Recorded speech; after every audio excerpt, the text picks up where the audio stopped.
ये चैप्टर है blood relation. Blood relation में पहले कुछ चीज़ें जानते हैं।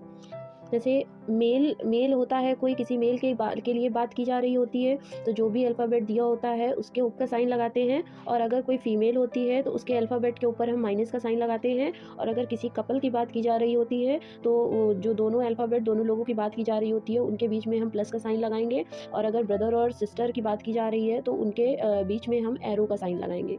ठीक है, तो अब देखते हैं कि ये क्वेश्चन क्या कह रहा है। क्वेश्चन रीड करते हैं। ए बी का भाई है। ए बी का भाई है। तो यहाँ पर देखिए, ए बी का भाई है। ए भाई है इसलिए हम इसके ऊपर, ये मेल है इसलिए इसके ऊपर हम प्लस का साइन लगाएंगे। अब क्वेश्चन कह रहा है सी ए की माता है।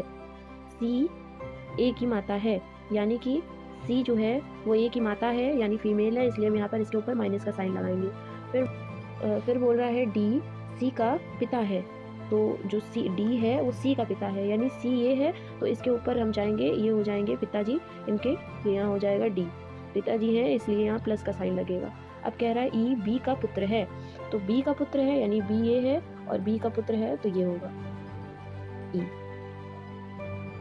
अगर फर्स्ट जनरेशन में उनके मम्मी पापा, फर्स्ट जनरेशन में उनके मम्मी पापा या फिर उनके दादा दादी या नाना नानी की बात की जा रही होती है तो उनको हम यहाँ ऊपर साइड में नोट डाउन करते हैं। एंड अगर उनके बच्चों की बात की जा रही होती है तो हम यहाँ नीचे साइड राइट करते हैं। तो देखते हैं क्वेश्चन ने क्या क्वेश्चन किया है। ए से डी का क्या संबंध है। ए से डी का क्या संबंध है। तो ये सी जो है, सी इसकी माता है, ए की माता है सी, और माता है यानी इनकी मम्मी हुई, मम्मी के पिताजी। मम्मी के पिताजी हमारे कौन हुए, नाना हुए, तो इसका आंसर होगा हमारा थर्ड नंबर नाना।